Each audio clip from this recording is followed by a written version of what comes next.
All right, well, grateful to be with you guys here this Sunday morning. Our 4-year-old son, Roman, he's a lot of fun, and he is hyper-competitive. He's just like me. The tension when you're very competitive and you're not very athletic it's a lifelong struggle. So I'm praying that he is more gifted than I am athletically. But anyway, because of that, everything we do is a competition. And, he's 4 years old, and so I let him win often. And you would think after so many little mini soccer games and so many mini hockey games where he always wins by just 1 point, he might realize something's going on here, but he has no idea. And so we play all the time. And then he loves to race. Like, we'll run up to his room, see who gets there first. Or we'll do this game. We put our hands together and we'll push each other and see who's stronger. And he wins most of the time, which is fine. He's 4. I'm happy to let him win. I'm even happy for him to celebrate. The problem then becomes is that he is never content just to be happy. He then always, and when I say always, I mean always, says something like this: "Daddy, I'm faster than you." Or, "Daddy, I'm stronger than you." At which point it's like, "Okay, buddy, I can only take so much." And so I always respond to him by saying, "No, you're not." You're not. I'm sorry. And then he says, "Yes, I am." To which I'm like, "No, you're not." "Yes, I am." "No, you're not." And then he'll say, after we do this a couple times, he goes, "Yes, I am, because I beat you to my room. It's just happened," or "I just pushed you over." And it's like, I can't be like, "Well, I let you do it." I can't do that yet, right? And so I just say, "Okay, buddy," and then that's it, right? And I share that story because it's interesting. It's one thing to win. It's another thing to kind of keep pushing it and to keep celebrating in your face. And so today, as we continue our walk through the Gospel of Mark, we're going to come across what I think is a real tension if you are a follower of Jesus here this morning. The question that we are going to look at this morning is this: how can we pursue righteousness without becoming self-righteous? How can we desire to follow Jesus, to become more like him, to become more grace-filled, to obey him, to pursue holiness in our life, to learn more about him? How can we do that, which is a worthy goal if you're a follower of Jesus? Yet at the same time, as we do these things, not look down on, condemn, make fun of, belittle people who maybe are not yet where we are. How do we do this thing that's really good, but stay humble and grace-filled? And so to define our terms, just so we're on the same page, these might not be the dictionary definition, but it's for what we're going for this morning. Here's how you could define righteousness. You could define righteousness as becoming like Jesus. So someone who's righteous is holy, is perfect, is just. None of these things that we strive for, but we cannot attain. Jesus was the only perfectly righteous one who came to do for us what we could not do for ourselves. And so as we pursue Jesus, we hopefully are becoming more righteous in our life. And so righteousness is becoming like Jesus. And then you could define self-righteous as this: condemning people who are not like you. So how do we, if you are a follower of Jesus here this morning, pursue Jesus and become more like Jesus, and yet still be compassionate, kind, grace-filled, and loving, just like Jesus was, to people who are not like you? How can we follow Jesus and maybe try to avoid some of the Pharisaical hypocrisy and judgment that Jesus condemned so often, as we're reading about in the book of Mark? And so that is what we're looking at this morning. How can we become like Jesus without condemning people who are not like us or who are not like Jesus? That's what lays before us. So if you have a Bible, we'll be in Mark chapter 12 this morning. If not, there's a black one around you, or you can scan the QR code. And if you do not own a Bible, we'd love for you to take one of those black ones home. It is our gift to you. We have been going through the Gospel of Mark for a while now. We are in the last week of Jesus' life. Mark commits a lot of his gospel to the last week of Jesus' life. And so today, even if you're new with us, we're on Tuesday of what is called Passion Week. So early Friday morning is when Jesus is going to be tried, condemned, and then ultimately crucified. And so what we see on the last week of his life, where he enters into the temple on Sunday with his disciples, and he's caused a lot of problems. The religious leaders don't like him. They don't want a riot to ensue. It's Passover, so there's hundreds of thousands of Jews in the temple or in Jerusalem, and so a lot of people like Jesus, and so they're trying to find ways to arrest him without causing a scene, and try to find some legal way to say, "Hey, no, this guy's a bad guy." And so what we've seen the last couple of weeks in the Gospel of Mark is that Jesus has been confronted by various religious leaders and scribes who are trying to trap him, who are trying to condemn him, who are trying to get him to admit to something so they can arrest him without causing a scene. And today, we're going to read the ending of really Tuesday, where Jesus now, after confronting and answering all the religious leaders, now has a few words of his own to say. And so here's what we begin, Mark chapter 12, starting in verse 35. Here's what it says. Again, how can we pursue righteousness without becoming self-righteous? That's our aim. He says this. While Jesus was teaching in the temple, so he's in the temple in Jerusalem, he asked, how can the scribes say that the Messiah is the son of David? David himself says by the Holy Spirit, the Lord declared to my Lord, sit at my right hand until I put your enemies under your feet. David himself calls him Lord. How then can he be his son? And the large crowd was listening to him with delight. Now, you might be like, what in the world did he just say? So let me just explain things for a second here. Jesus essentially is raising the question of who is the Messiah, the one who's supposed to save God's people. Who's he going to be? Is he going to be like King David? And if you're not much sure about Israelite history, King David was one of the greatest kings of Israel, where the whole country was unified. It was prosperous. And so they were waiting for the Messiah who's going to come from the line of David to rescue God's people and set up peace on earth. So is he the son of David, or is he from the lineage of David? Or is he the Lord over David, right? The great king. What is the Messiah going to be? Is he just from the line of David, or is he greater than David? And so what Jesus does here is he quotes from Psalm 110 for 2 minutes. If you can put your Bible nerd hats on with me, I just want to explain something if you can track with me. He quotes here from Psalm 110. You might be familiar with this passage because Bible trivia, this is the most quoted Old Testament passage in the New Testament, is Psalm 110. Now, originally, this is where we're going to nerd out just for a second. Originally, King David wrote Psalm 110, and it began to be used as essentially a coronation hymn that was sung or chanted whenever a new Israelite king was placed on the throne. It was essentially kind of like a prayer and that God would lead the new king. Now, we miss this in our English translations because it says, the Lord declared to my Lord, but in Hebrew, you have two different words there. It actually says the Lord, or it says Yahweh, which is God. It says declared to my Lord, and the word that they use there is Adonai. And what it's really literally saying here is that God himself is declaring to the king.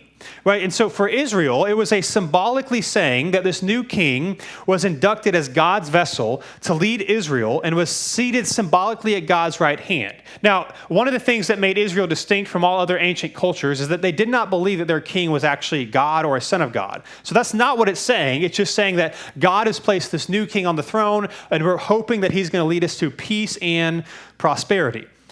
The problem, however, was in 586 BC, the Israelites were essentially, the monarchy was destroyed. They were put into exile, never to have their own king again. And so Psalm 110 began to be, for lack of a better word, maybe reappropriated, and the rights of the king were frequently talked about as the rights of the Messiah.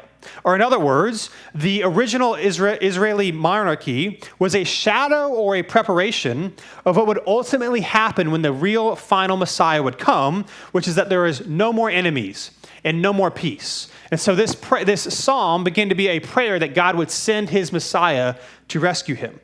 So here's the question.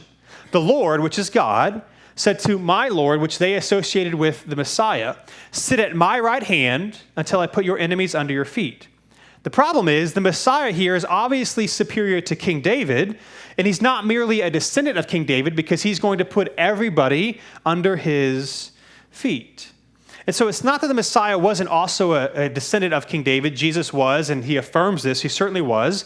But the point is that the Messiah is more than that. He's not just a son of or from David. He is greater than him. And here's where the paradox comes in, because it is a strange thing for a father, in this case David, to refer to a son or one of his descendants as Lord. Right? Typically, younger generations would call an authority figure Lord. It's like today when we use the word sir, right? You would call maybe someone older than you or maybe a boss sir. You typically wouldn't call a child or someone under than you sir. But yet here in Psalm 110, David is declaring he's going to call this authority figure Lord, and that this authority figure is going to do things that he could not do, and he's going to literally sit at God's right hand and have all of his powers and all of his privileges. And so, here's the thing, in Psalm 37, if you're still with me, if David calls the coming Messiah my Lord, how can he only be his son? That's what Jesus is saying. The Messiah can't just be the son out of the lineage of King David. He has to be greater than him because David is submitting himself to him. And so really what's happening here is Jesus is kind of unlocking a riddle about who the Messiah is. He's not just from King David, he's greater than King David.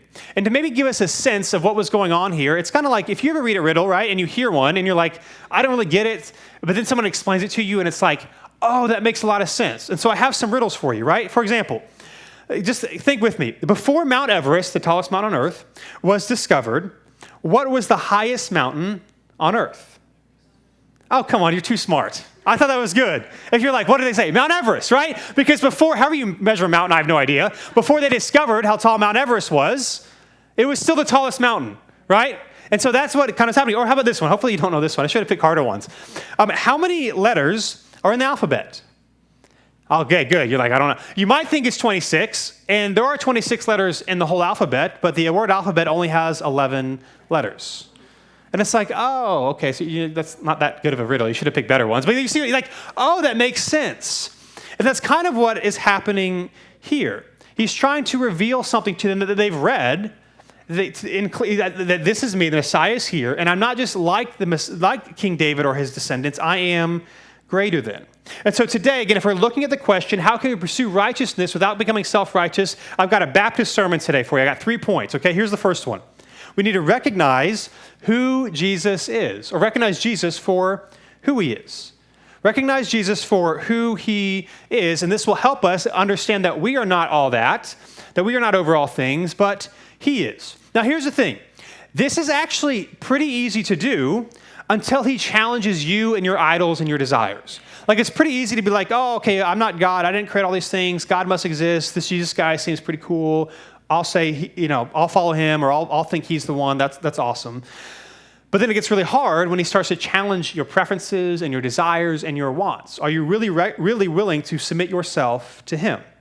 And we've talked about this, if you've been with us through the Gospel of Mark, is that the Israelites also want to submit themselves to a Messiah. The problem is, Jesus is not going to act how they want him to act, right? They assume that the king of Israel is going to suppress all of his enemies, which of course it has to be by force, because how else would you enforce peace on earth?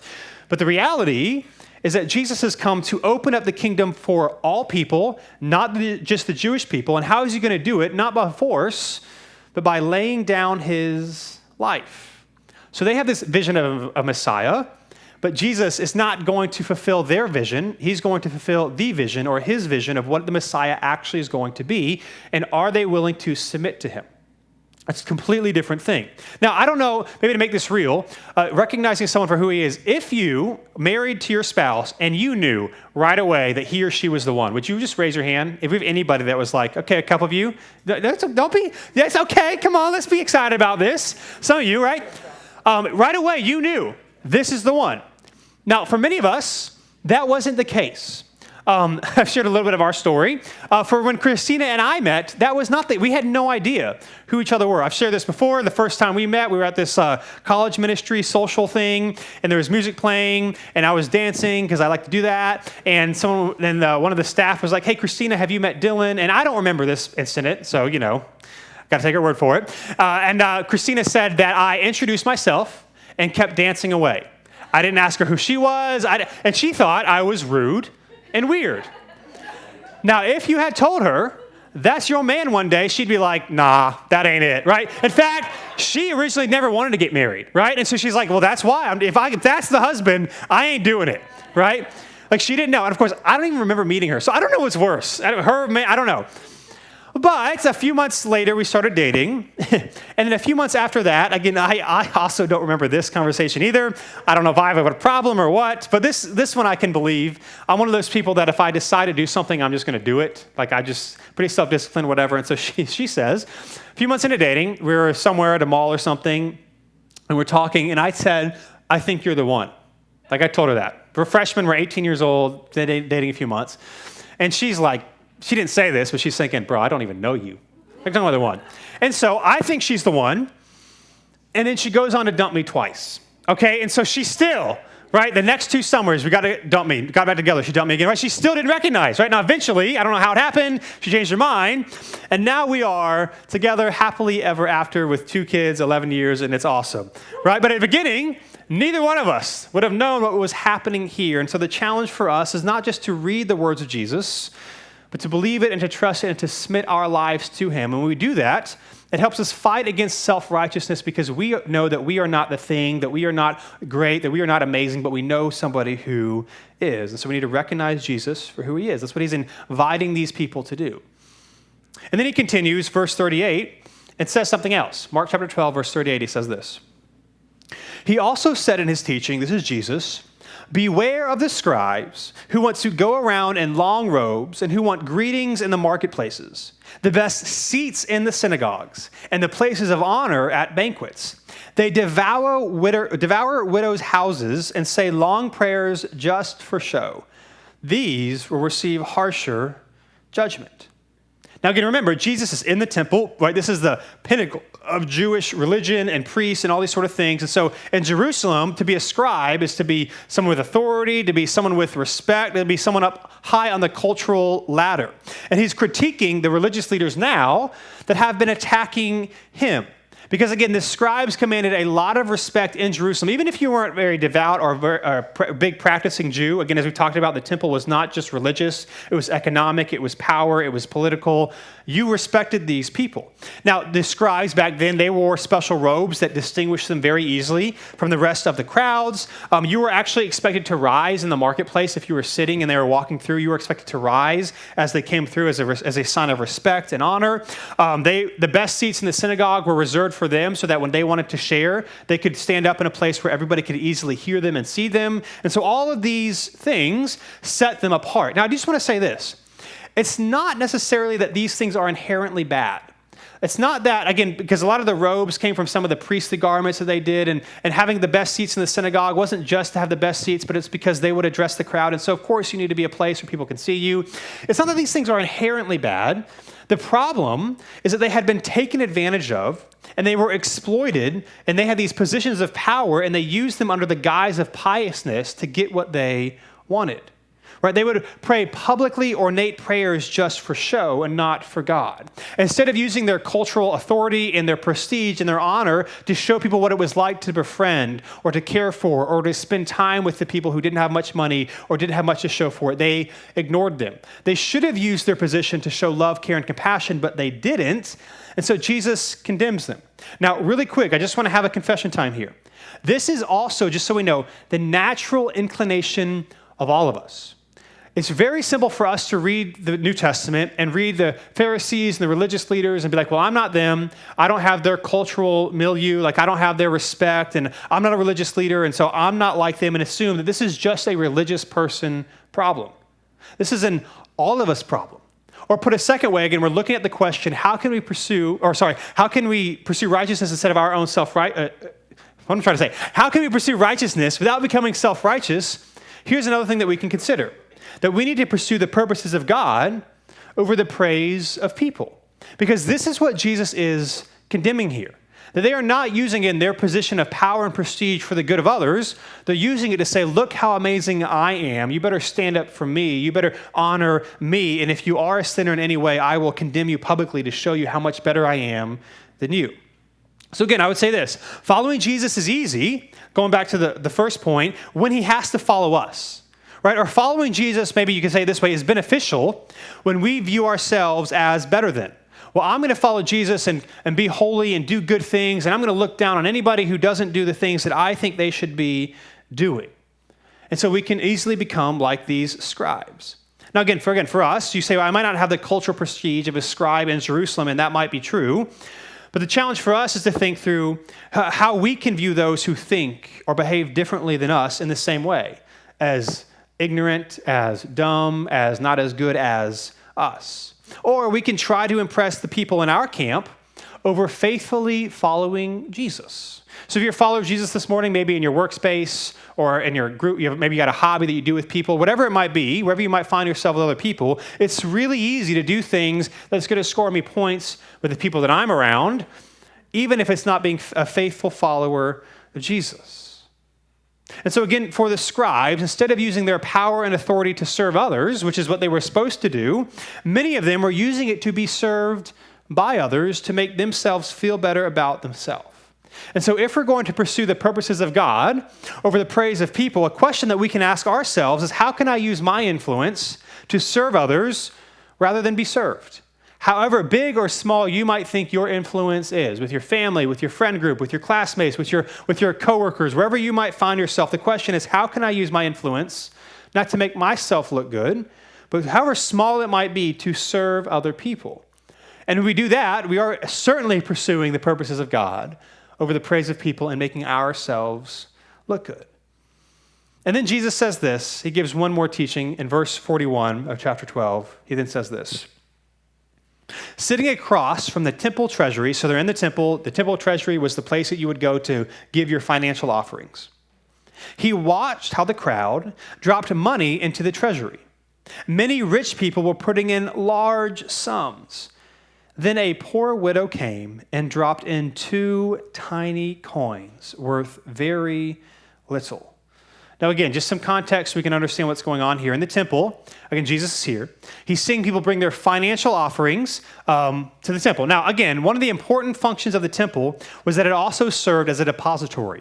Or maybe, for modern language, it also served as a bank. So again, it wasn't just religious. It was political. It was economic. It was all of these things. And so what people did is they didn't just bring donations or offerings to the temple for the temple. They also, if you were in that area, many of them paid their taxes at the temple. They had dues at the temple. And they also use it as like a savings account, where you would, again, because you can't put your money, in the ground, like where you're going to put it. There's not a lot of places. And so if you were wealthy, you could actually store some of your money in the temple. And so it's all these things. And there was this thought that, again, it's a temple, it's a sacred place, so it's a safe place. And so if there's anywhere I'm going to put my money, it's going to be in the temple. And so again, what's happening here is that, in fact, to show you how important this was, in the first century, there was a Jewish historian by the name of Josephus, and he has written that the person who was in charge of the financial administration of the temple was actually the second in importance only to the chief priest. So the chief priest is the one who's the high priest in charge of all this stuff. The person who's in charge of all the money, even if they're not Jewish, even if they're not in the priestly class or any of these things, because they're in charge of all of this money, they are the second most influential person in the temple, which means in all of Jerusalem. And so again, I know it's a little Bible nerd thing here, but I think it's just helpful for us to understand what was going on. When you would go to the temple to offer up your offering, the ancient writings tell us that there were 13 different chests, or maybe giving boxes, if you will, where you would drop your money. And so you would go to the temple treasury, a priest or an attending priest would come up to you. They would ask you what your donation is for. They would ask you how much you were donating, and they would inspect your money to make sure the money was real and legit and not some fraud or something that, that couldn't be used. And so then they would direct you to which chest you should actually drop your money in. And if you were close by, which Jesus seems to be here, you could hear these conversations, you could see what was happening, or you could at least hear as they dropped their money in, you could probably tell by how much clanging there was and what the clanging sound like, what type of coin was going on here. So it doesn't tell us how Jesus knew how much she gave, but this is probably how. He might have heard the conversation, he might have heard her, saw where she went to give her offering, and heard that only 2 small little coins hit the bottom when she dropped it. And it says here in our translation, it says she gave 2 tiny coins. Now in the Greek, this is the word lepton. Now a lepton, again, just so we can know, was essentially 1/64 of a day's wage. Now if you're not a math person, like I'm not, it only took me 2 hours, but I did some math for you. If you make $20 an hour and you work 9 hours a day, that's $2.50. And of course, this is before taxes. And the reality is, this is a poor widow. She likely has no job, or if she does have a job, it wasn't worth $20 an hour. And so she is literally giving nothing. Right? She's giving nothing. All these rich people are going to the rich people's side. She's going to the poor people's side. And then Jesus says this, based off her offering, verse 43. He says, summoning his disciples, he said to them, "Truly I tell you, this poor widow has put more into the treasury than all others. For they all gave out of their surplus, but she gave out of her poverty and has put in everything she had, all she had to live on." And so this woman pretty much gives nothing. I mean, literally gives nothing. Like, there are times when I'm walking on the church, cleaning up, getting things ready, or during the week, and I'll see a dime on the floor. And I'll let you know, I have never seen a dime on the floor in the auditorium and thought, I'm going to pocket that.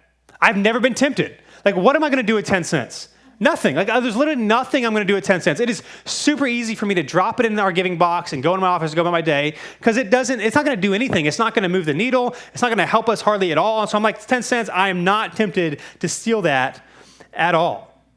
Yet, according to Jesus, what this woman is doing, her 10-cent offering, is worth more than what everyone else is giving. Her 10-cent offering that does absolutely, it probably costs more in time for them to count that offering than it does for her to actually give it. Jesus says that her offering is actually better. Why? Because unlike everyone else who is giving out of their excess, she is giving out of her need. Right? This woman is actually making a sacrifice. And so again, for us, as we consider how can we pursue righteousness without becoming self-righteous, and if we're even thinking financially, here's one of the things that I think is worth considering. And maybe here's what I would encourage us to do. To sacrifice what you could do for what you can do. Sacrifice what you could do for what you can do. And here's what I mean. Again, as we talk about following Jesus, it is always more about why you do what you do than what you do. He cares about our hearts more than checking off a box or doing a good deed or an external action. It's why you're doing it. And so in this case, with this woman, she is giving money for with no public gain. And he's looking at these rich people who are giving money. When people could hear how much they're giving, they could see it as they're dropping it in the box, but it is not costing them anything. It's not being faithful. It's easy for them to do it because they have so much, but yet this woman has made a sacrifice while other people were making statements. And so I may want to put it this way real quick as a side note. Financially speaking, I mean, if you're a New City Church and you've been to our Discover class or you're a partner here, you know that we don't ask you to give 10%. I think you should give to the church that you're a part of. If this is New City, I think you should give financially. If you don't want to give financially here, I think you should be a part of a church that you can be on mission with, and that includes financially. And so one of the things I tell people is, again, because I think 10% is a great goal. I think you should aspire to it and work towards it, but it's not a box to check. You can give 10% and be unfaithful, and you can be 2% and be faithful, depending on your situation, upbringing, what you know. So it's not about a box. That being said, one of the things I encourage people to consider is this. When it comes to your generosity, again, if you're a follower of Jesus here, I would think of it this way. Is there anything I could have or could do, but I can't or I don't because I'm using that money elsewhere? I think this is a good litmus test if you're a follower of Jesus. Is there anything that I don't do or I can't do that I could do, and it's not wrong to do because I have the money to do it, but because of my generosity, I can't sacrifice some of those things. And I'm not just meaning generosity to the church. It could be to a person in need, a charity, a cause that you think is important. Is there anything that I cannot do or I could do that I cannot do because I'm being generous? You see, in this story, the rich, again, they are giving from their abundance, and Jesus is not impressed because they do not sacrifice their abundance. They still have everything that they want, and their giving does not stop that at all. Again, for us, if we're followers of Jesus and we don't want to become self-righteous, I think being open-handed and trusting the Lord with what he's giving us helps us trust him. And is this not what this woman is doing? Is this not a picture of the gospel? That what this woman is doing points to exactly what Jesus is about to do in just a couple of days. Well, he will also give up everything for the good of others. That his perfect life, his death, his resurrection means that you and I can be invited into God's kingdom, not because of who we are or what we've done or our society status or how much money we make, that all of us, no matter what we've done, no matter what's happened to us, no matter how much money we have or don't have, all of these things, we are invited into the kingdom because Jesus is offering up himself for us. And what this woman is doing is just an example of what Jesus will do for us, that no matter who you are, what you have done, the invitation is the same. You don't have to have all your questions answered. You don't have to have all your doubts erased. You could be addicted. You could be depressed. You could be in a very bad way, but Jesus' grace is still offered for you. And so again, the question for us this morning we ask is, how can we pursue righteousness? How can we become like Jesus without becoming self-righteous, without condemning others? And we talked about recognizing Jesus for who he is. That'll help, that he is Lord, that you are not. That we should pursue the purposes of God over the praise of people, that we should pursue what he would want us to do or what makes us look good. That we should sacrifice what we could do for what we actually can do, for the difference or the impact we actually can make in the kingdom and other people's lives, because that'll keep us humble and help us trust the Lord as we elevate other people and their needs. And I could say all of that to say, if I could sum it up, here's why all this is important. And I think here's why Jesus is telling us these things. And it's because we can spread God's kingdom or our kingdom, but not both. At the end of the day, we can be after what we want, our prestige, our money, our looking good, or we can pursue God's kingdom where everybody is given grace, where everybody is given mercy, where even the down and out is equally as valuable as the rich and famous and powerful, that everybody's equal in God's kingdom. We can spread God's kingdom, or we can spread our kingdom, but we can't spread both. Because here's the thing, right? We need the power of God and the love of God to live out the purposes of God, right? To really do what Jesus is asking us to do with our lives, we need his grace and we need his power. All these things that we talked about today, they sound good, but without the power of the Spirit to convict us and to lead us, it becomes things that sound good that we cannot do on our own. And so here's my challenge for us this week, that we wouldn't just hear this sermon and say, oh, that sounds really nice, God's kingdom over our kingdom, I'm going to treat people well, we try to be generous, but that we actually posture ourselves in a way that we might be able to experience this happen in our life. And so this week, as we mentioned earlier, is our quarterly prayer and fasting. I think a great way to pursue God's kingdom over our kingdom is to put ourselves in a situation where we are reminded that we need God to move and that we cannot do it on our own. And so we do this once a quarter here at New City Church. Again, you'll get one of these cards on your way out. And here's how this works. On one side of the card, it tells you different ways to fast. Now, you can fast all 5 days and just do liquids if you want to. I'm not even saying that. I'm not even necessarily recommending that. You could fast from a food group. You could fast from one meal a day. You could fast for just a couple of 24-hour periods, whatever it looks like for you to go before the Lord and fast. Now, again, we encourage a dietary fast because in the Bible, the fasting was always food related. And so you can abstain from social media, TV, that stuff's fine. But if you're able to health-wise, we encourage a simple dietary fast, whatever you think you could actually do on one side. And on the back, we are going to give you 5 things to pray for. 5 things to pray for. Listen, you could do this in 2 minutes a day, 5 days a week. And you might be like, that's not a lot of time. 2 minutes a day is better than nothing, and you have no idea what God might do. And so here's what you can put on the screen. On the back of this card, there are the 5 things to pray about. If you're watching our live stream, if you want to take a picture of the screenshot, you can do that, or if you want to do that as well, you can. Here are the 5 things we're going to pray for this week. And again, you can do this in 2 minutes. You can do it in the morning, your fasting time, the morning and evening. It's 5 things, right? One of them is for the opportunity and the courage to love someone how God loves them this week. Say, Lord, I don't know who you're going to put in my path today. Would you help me love them? The coworker that I'm going to avoid, give me the courage to talk to them. The person I'm going to try to rush past through, would you give me the patience to spend time with them? What would it look like for me to love one person well today? You can pray for holiness, a desire for holiness and living a life that honors God. What we talked about today, instead of trying to do it in your own effort, would you ask the Spirit, God, would you help me want these things, and would you help me walk in these things? For one person in your life who does not yet know Jesus, just one person this week, every day, 30 seconds. God, would you help me play whatever part you have, or would your Spirit reveal yourself to him this week? For one personal need or desire you have, of course, you can do as many as you want, but just pray for one thing. Here's what I've learned. Oftentimes we get really frustrated with God because we want something that he has not given us, even what we want is good, and then we've only prayed for it twice. Like we haven't actually wrestled with the Lord. This is a whole side point. I'm not going to get into it now, but when you read the Old Testament, it is very clear that God is actually inviting his people to wrestle with him, to get angry with him, to see that he actually wants to do what they're asking them to do, but it has to be more than just, I asked for it once, it didn't happen, so God must not care. So I would encourage you, one thing. And then the last thing, number 5, express to the Lord one thing you're thankful for. One thing. Take this card, 2 minutes a day or longer, but 2 minutes a day. Fast in some way and seek the Lord, and we can seek him communally together. And this will help us not focus on our kingdom, but on his. Because again, we can spread God's kingdom or we can spread our kingdom, but not both. And pursuing the Lord and asking him to be with us is a great way to start.